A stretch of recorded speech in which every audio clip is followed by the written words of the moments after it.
அதனால்தான் திருத்தந்தை சொல்கிறார், இந்த 6வது இதில் சொன்னேன் அல்லவா, எந்த இடத்திலிருந்து வந்த நம்பிக்கை என்று பார்க்க வேண்டும், எந்த நம்பிக்கையிலிருந்து பிறந்த ஜபம் என்று பார்க்க வேண்டும் என்று சொல்கிறார். வேறு நம்பிக்கையை சேர்ந்த ஜபமாக இருந்தால் அது நமக்கு ஆபத்தை தரும் என்று அவர் சொல்லுகிறார், சுட்டி காட்டுகிறார்.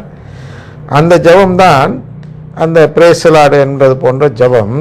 அந்த பாடல்களும் பெர்க்மான்ஸ் பாடல், விந்தோஸ் பாடல்லாம் சொல்கிறோம் அல்லவா, அதெல்லாம் எல்லாம் அந்த நம்பிக்கையில் பிறந்த ஜபங்கள். அந்த ஜபத்தை நாம் சொன்னால் அவர்களுடைய தீச்செயலில் நாம் பங்கு கொள்கிறோம்.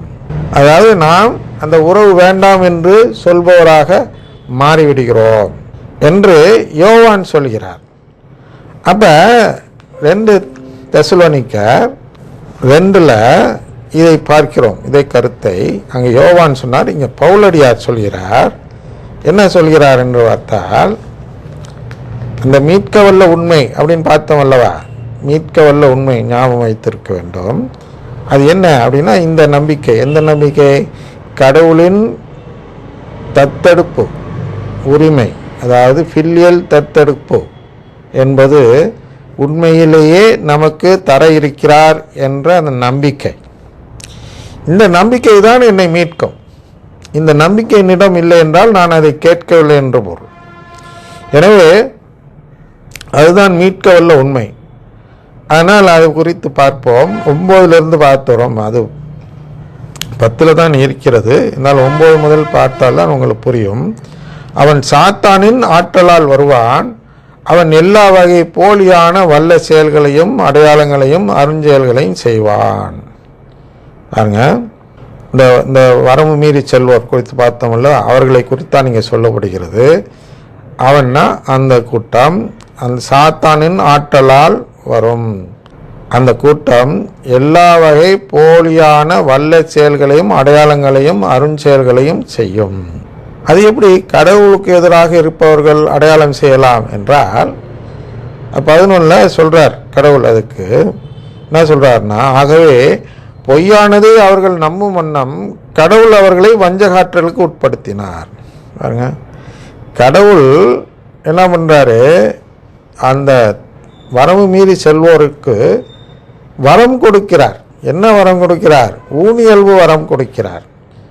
ஊனியல்பு வரம் என்றால் என்ன என்றால், அது ஆவிக்குரிய இயல்பு, ஊனியல்பு என்று 2 விதமான இயல்பு குறித்து ரோமையர் 8வது அதிகாரத்தில் பேசுகிறார் அல்லவா. அந்த அடிப்படையில் இந்த ஊனியல்பு நாட்டம் உள்ளவர்களுக்கு ஊனியல்பு வரம் தருகிறார். அதை ஊனியல்பு சார்ந்த அடையாளங்கள், ஊனியல்பு சார்ந்த வல்ல செயல்கள், சரியா? அதனால இதெல்லாம் இதுக்கு பேர் என்ன? போலியான வல்ல செயல்கள். போலியான வல்ல செயல் போலியானது இல்லை, நல்லா புரிஞ்சுங்க.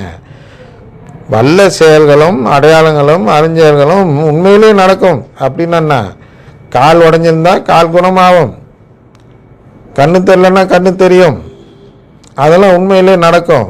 அப்போ போலியான என்னன்னா மீட்புக்கு உதவாத, போலியானன்னா மீட்புக்கு உதவாத வல்ல செயல்கள் நடக்கும் அப்படின்னு அங்கே சொல்லப்படுகிறது. அப்படின்னா பொய்யானதே அவர்கள் நம்பும் வண்ணம் அப்படின்னா இந்த பொய்யான அடையாளங்கள் அவர்கள் சொல்வது கோட்பாடு அல்ல, அது பொய்.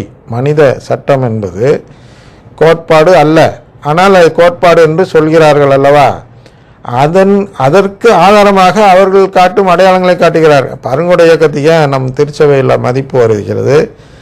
ஆயர்கள் போன்றவர்கள் அதுக்கு எதிராக செயல்பட அச்சம் கொள்கிறார்கள். எதற்காக என்றால் அங்கே அடையாளங்கள் நடந்து கொண்டே இருக்கின்றன. ஆனால் ஆயர்களுக்கு, சில ஆயர்களுக்குன்னு வச்சுக்கோ, அதை ஆதரிக்கும் ஆயர்களுக்கெல்லாம் என்ன பிரச்சனை என்றால், ஒருவேளை இது உண்மையிலேயே தூய ஆவியின் செயலாக இருந்து நாம் அதற்கு எதிராக செயல்பட்டு விட்டால் அது தூய ஆவிக்கு எதிரான பாவமாகிவிடுமே என்ற ஒரு அச்சம் ஒரு சில ஆயர்களிடம் இருக்கிறது, குருக்களிடம் இருக்கிறது, பொதுமக்களிடமும் இருக்கிறது. அவர்களும் நினச்சிக்கிறாங்க தூய ஆவிக்கு எதிரான பாவம் சொல்லப்படுவது இந்த கூட்டத்துக்கு எதிராக நாம் செய்த பாவம்னா தூய ஆவிக்கு எதிரான பாவம்னு நினச்சிக்கிறாங்க.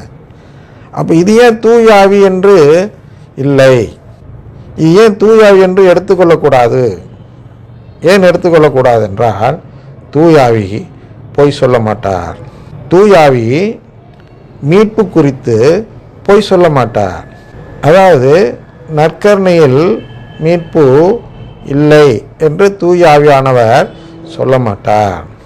அப்போ தூயாவியானவர் பொய் சொல்ல மாட்டார் என்றால் நற்கருணை மூலமாக மீட்பு இல்லை என்று சொல்லக்கூடிய மற்ற கிறிஸ்தவ சபைகளிடையே இந்த தூயாவியானவர் பேசினார் என்றால் அவர் என்ன சொல்லித்தர வேண்டும்? ஐயா, நீங்களெல்லாம் போய் நற்கருணை ஆண்டவரை நம்புங்கள், அவர்தான் மீட்புக்கான ஒரே வழி என்று அங்கே சொல்லித்தர வேண்டும். ஆகவே தீர்க்க தரிசனம் சொல்பவர்கள் என்றெல்லாம் சொல்வார்கள். அந்நிய பாஷை பேசுகிறேன் என்று சொல்லிட்டு அவர்களுக்கு தீர்க்க தரிசனம் என்றால் என்ன? கடவுளிடத்திலிருந்து செய்தி வாங்கி தர முடியும் என்று சொல்பவர்கள், ப்ராஃபட் என்று சொல்கிறோம் அல்லவா? அப்போ அந்த தீர்க்க தரிசனம் கிடைக்கக்கூடியவர்களிடம் தூயாவியானவர் போய் சொல்லுவாரா? ஆனால் அங்கே ஒருவர் அது மாதிரி செய்கிறார்.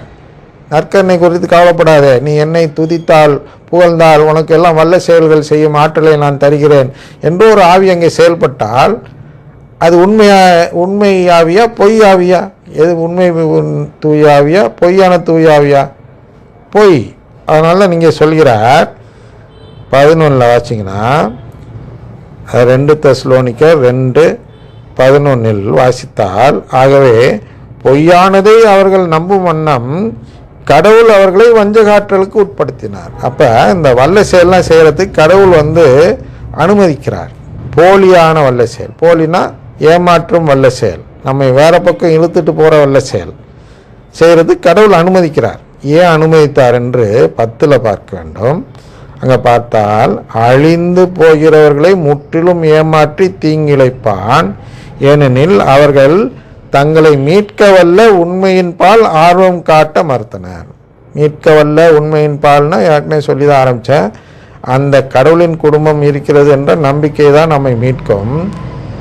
அந்த நம்பிக்கையின் பால் ஆர்வம் காட்டுதல். நல்ல கவனிங்க வார்த்தை. அந்த நம்பிக்கை எதிர்த்துலாம் பேசலை, ஆர்வம் காட்டலைங்க, அவ்வளோதாங்க. இது பெரிய தப்பா? அருங்கொடை இயக்கத்தினர்கள் நற்கருணை மீது ஆர்வம் காட்டவில்லை, அதனால் தூய ஆவியை தேடி போகிறார்கள். நற்கருணையில் தான் தூய ஆவி இருக்கிறார் என்று அந்த உண்மை தெரியவில்லை. காலையில் சிசிசி படித்தேன் அல்லவா, நேரம் இருக்கான்னு தெரில, எல்லாத்தையும் அதுலேயும் காட்டுவேன். அழகாக சொல்லிருந்துச்சு. சிசிசியில் 2782 நினைக்கிறேன். அதில் அழகாக சொல்லுகிறது. என்ன சொல்லுகிறது என்றால், தூய ஆவி இதை தான் செய்வார், அவர் இயேசுக்குள் இருக்கிறார் என்ற உண்மை அங்கே சொல்லப்படுகிறது. நற்கருணைக்குள் இருக்கிறார். அப்போ நற்கருணைக்குள் இருக்கும் ஆவி வேறு, அவங்களுடைய தூய ஆவி கூட்டத்தில் இருக்கிற ஆவி வேறு என்று சொல்பவர்கள் யார் என்றால், அழிந்து போக விரும்புகிறவர்கள், மீட்க வல்ல உண்மையின் பால் ஆர்வம் காட்ட மறுப்பவர்கள், நற்கருணை ஆண்டவர் மீது ஆர்வம் காட்ட மறுப்பவர்கள், கடவுளின் உறவு பெற வேண்டும் என்ற ஆர்வம் இல்லாதவர்கள், இவர்கள்தான் அழிந்து போகிறவர்கள். ஏன்னா அழிந்து போக அவர்கள் விரும்புகிறார்கள். நான் சொன்னேன்ல, சீராக்கில் மனிதர் முன் சால்வும் வாழ்வும் வைக்கப்பட்டுள்ளன்னு சொன்னோம் அல்லவா, அதில் இவர்கள் அழிவை தேர்ந்தெடுப்பவர்கள். யாரெல்லாம் அழிவை தேர்ந்தெடுக்கிறார்களோ அவர்களெல்லாம் சாத்தான் ஏமாற்ற ஒரு ஏற்பாடு செய்திருக்கிறார் கடவுள்.